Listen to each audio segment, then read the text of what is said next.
mặn cho mấy con không phát mặn từ gì bà không biết này.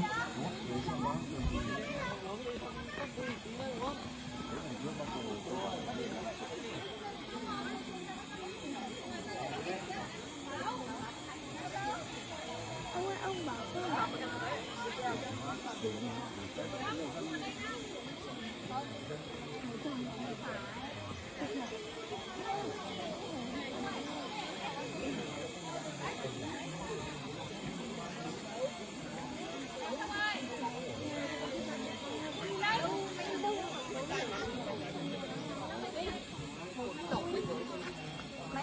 lấy chụp ảnh ngoài suối đi.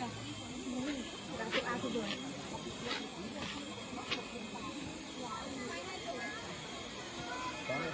đây thì có phòng một câu cá thế này.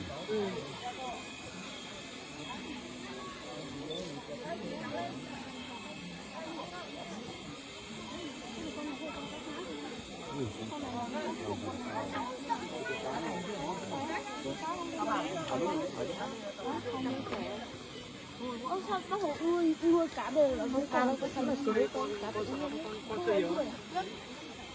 không có sẵn rồi mà con. Bà chưa đi lên cột mốc bao giờ. Là cao.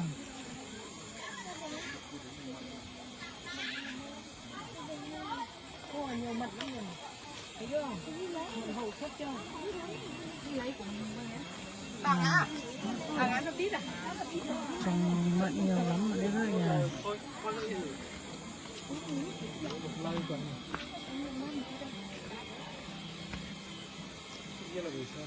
Mẹ con kia đâu nhỉ? Hay là đi trước rồi?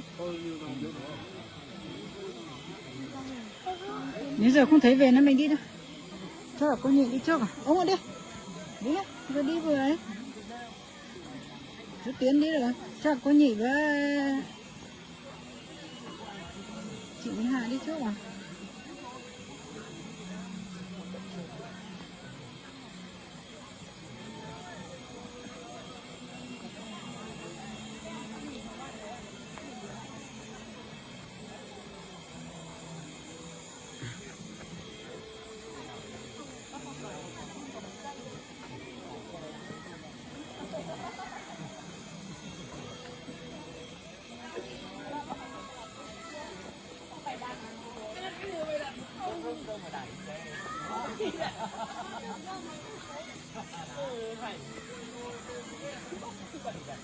Mua đi mọi người ơi, ngon lắm.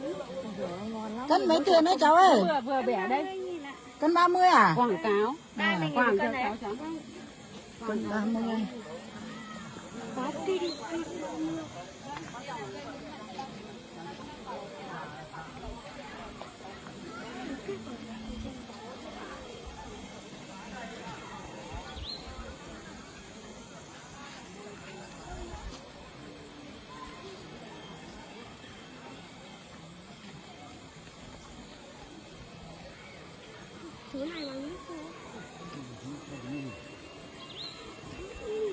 Khu vực nước sâu.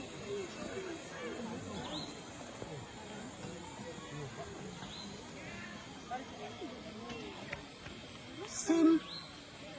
Cái này không phải cái sim nữa nhỉ? Gọi là cái gì nhỉ? Cái này phải cái sim không nhỉ? Không phải đâu. Cái này là gọi là chả là sim hết à?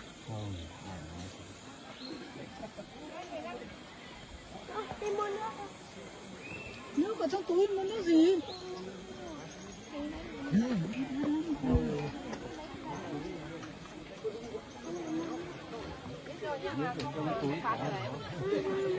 Nó đòi nước ngọt đấy.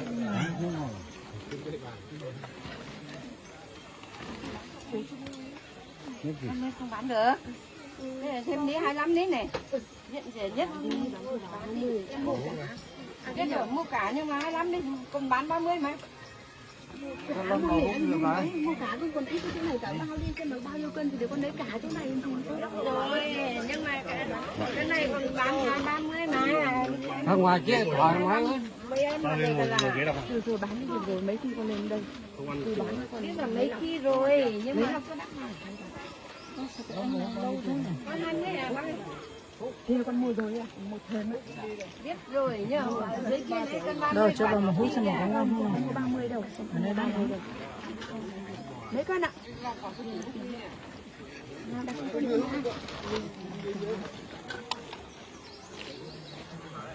4 cân 3. 4 cân 3 luôn. Chỉ còn chỉ còn 4 cân. Là không phải hai Cân 30.000. Mật. Cân 30. Cô có xem lại cân thì sang thì cân lại đấy. nhà mình thiếu gì Nhà mình cân 20. Không có ai mua. Nó đấy cái chỗ con bạo đường cho đúng đi. Đấy. Đây.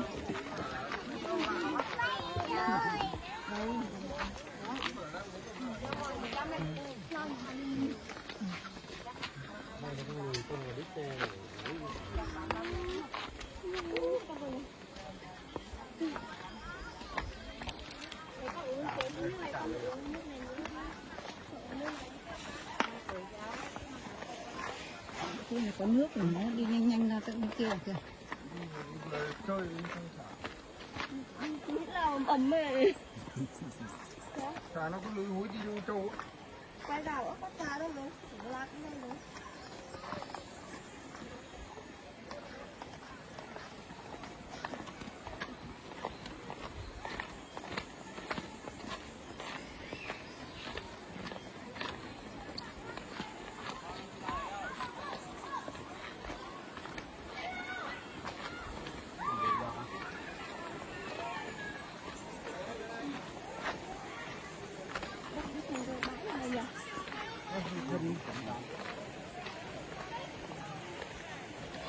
Nó không có chất tắm không phải đấy à? Sao không chất tắm đâu?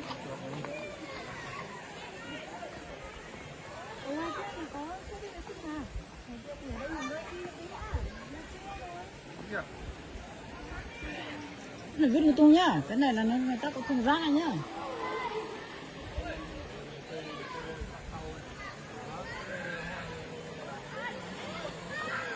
Có được không?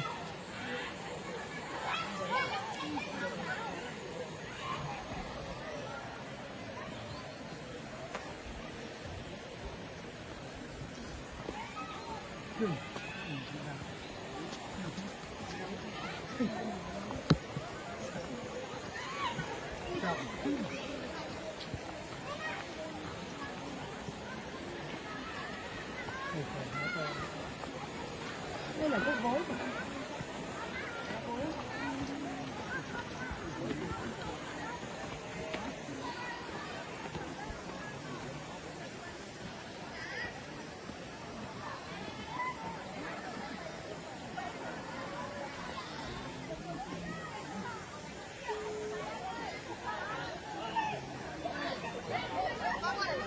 Đang ở đâu à? Đang ở chỗ biển Bạch Đa biên giới với tận Thành. Ôi, người ta đi xa rồi đó. Về đây. Đi trước rồi.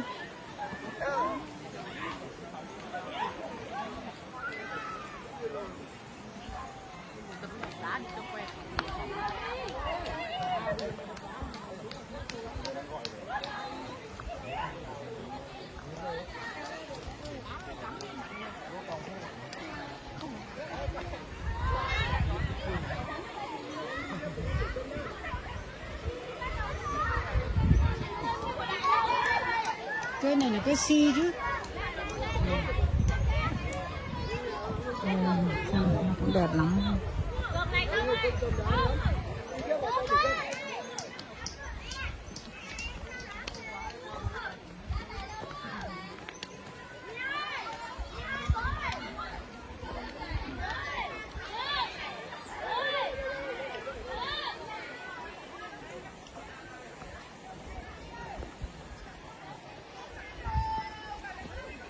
Vườn hoa cúc thì cũng đẹp lắm.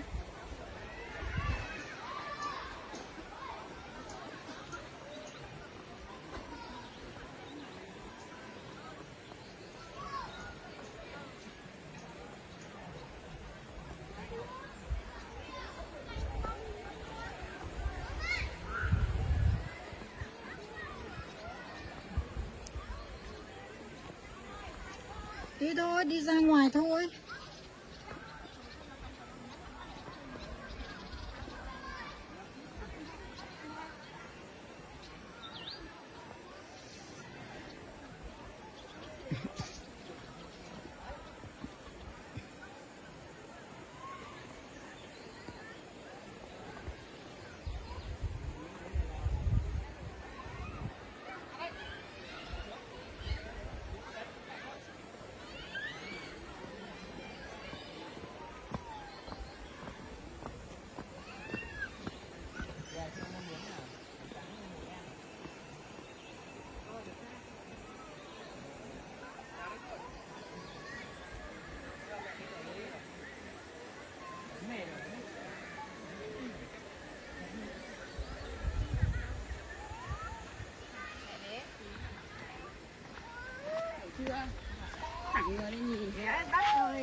Bố bế có gì hay mà bố bế?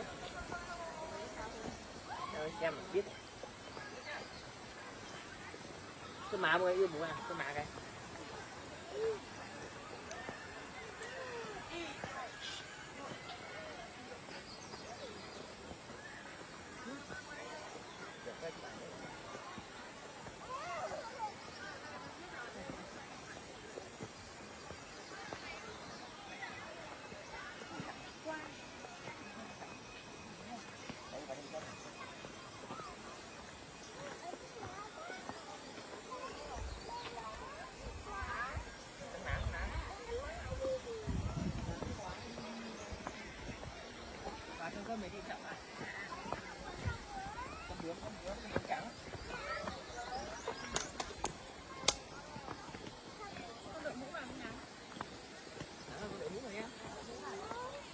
Nắng rồi đội mũ rồi chứ. Nắng nhỉ? Trời nắng. Đây là cái thùng rác bẩn thế rồi.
Cái gì vào chân rồi? Cái gì vào cái chân rồi? Cái gì vào trong rồi? Đi bố lấy ra. Bố lấy ra.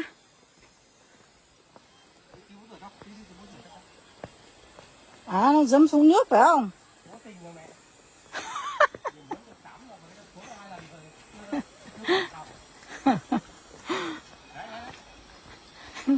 Thích dẫm xuống nhưng mà dẫm xuống thì bẩn rồi thì lại không đi được hả?